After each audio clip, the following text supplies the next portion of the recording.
नमस्कार न्यायवती news update को आपण मानकु स्वागत। आसंतु नजर पकाइबा सकाळर बड़ खबर गुडी को उपरे। चलित शताब्दी रे प्रथम करी खाली आखरे धूमकेतु देखिबार विरल सुजोग सृष्टि होइछि। दृश्यमान होइतबा ए धूमकेतुटी हेउछि C2020 F3। गत 3 तारिख रे सूर्यंक ठारो सबुठु निकटर तथा 4.4 किलोमीटर को ए धूमकेतुटी आसीथिला। जुलाई 22 तारिख रे 10.3 कोटी किलोमीटर दूरतार यह पृथ्वीर निकटतर हेबो। याको लोके खाली आखरे देखि परिबे।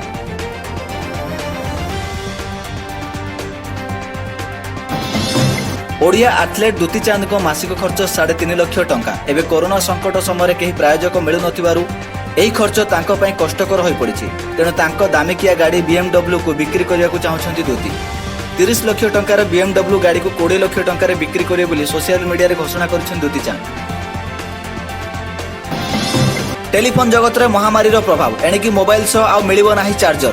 नुआ फोन किनले एबे चार्जर पई लागिबो अतिरिक्त चार्ज।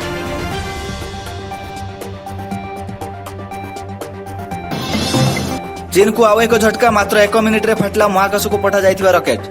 महाकाश को पठा जाइथिबा एक रॉकेट स्थलभाग छाड़िबार मात्र 1 मिनिट मध्य ध्वंस हो जाइछि, जहा फल कोटी कोटी टंकार क्षति सहिछि बेजिंग। गत गुरुवार राति रे उत्तम पश्चिम चीन रो जिउकुआ सैटेलाइट सेंटर रु KZ-11 रॉकेट को लॉन्च करा जाइथिला, जेउथरे दुईटी सैटेलाइट थिला। गोटिए सैटेलाइट वीडियो शेयरिंग साइट बिलबिली पई तयारी करा जाइथिला, आउ द्वितीयटी नेविगेशन पई बना जाइथिला। तेबे रॉकेट लॉन्च हेबार मात्र 1 मिनिट मध्य ध्वंस हो जाइछि, जहा फल रॉकेट मध्य महाकाश को पठा जाइथिबा दुईटी सैटेलाइट मध्य नष्ट हो जाइछि।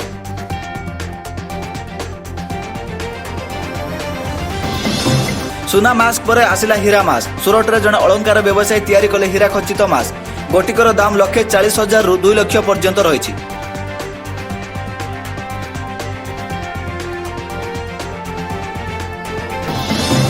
राजधानी भुवनेश्वर आरंभ होला सीरोलॉजिकल टेस्ट। मोट 5,000 नमूना संग्रह करने को लक्ष्य। RMRC निर्देशिका कहले परीक्षा द्वारा जना पड़िबो पूर्ण संक्रमण तथ्य।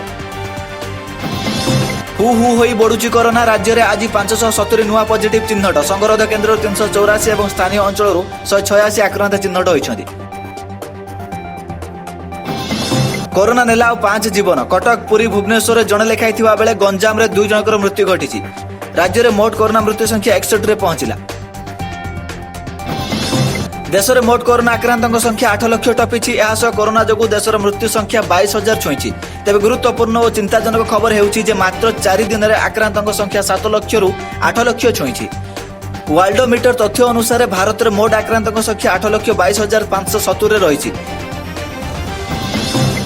आउ पादे आगे एकाम्र योजना मिलिला 25 कोटी। जमी अधिग्रहण प्रक्रिया त्वरान्वित करने को निर्देश।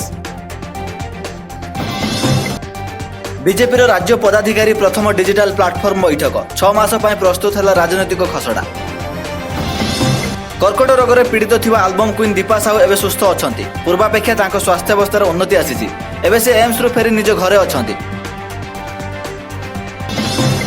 राजस्थान में अशोक गहलोतों नेतृत्वाधीन कांग्रेस सरकार भांगिबा को षड्यंत्र करिसेंति बीजेपी नेता।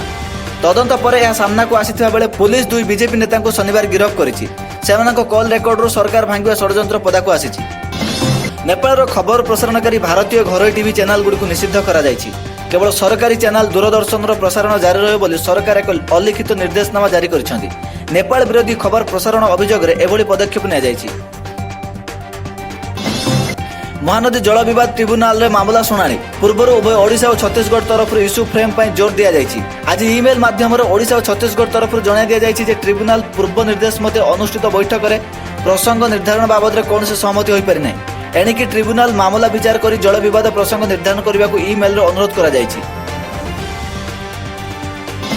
यूजीसी छात्र विरोधी परीक्षा परिचालन निष्पत्ति प्रत्याहार दाबी अखिल भारत छात्र संघ पक्षर राज्य उच्च शिक्षा मंत्री अरुण कुमार साहू को दाबीपत्र प्रदान करा जायछि। मानव संबल विकास मंत्रणालय और गृह मंत्रणालय मंजूरी पर यूजीसी जो परीक्षा परिचालन पर निर्देश जारी करिछि ता संपूर्ण अमानवीय और दूरदर्शी। समग्र देश में कोरोना संक्रमण वृद्धि पाउथबा बेले परीक्षा कराइबार निष्पत्ति छात्र छात्री मृत्युमुखी को ठेली देवा सदृश बोली छात्र छात्री माने कहिसेंति। मयूरभंज जिलार शनिवार हाथीपलंकर उत्पात देखा मिली। झारखंड पटु यह हाथीपल आसी। हाथी मैंने सुकुड़ी ब्लॉक 3टी घर और बरुआ ब्लॉक एक स्कूल पाचेरी भांगी देइछन्ति। हाथी उत्पाद कारण स्थानीय अंचल असंतोष सृष्टि होता सह खबर पाई वन विभाग अधिकारी हाथीपल को झारखंड घोड़ा सूचना मिली।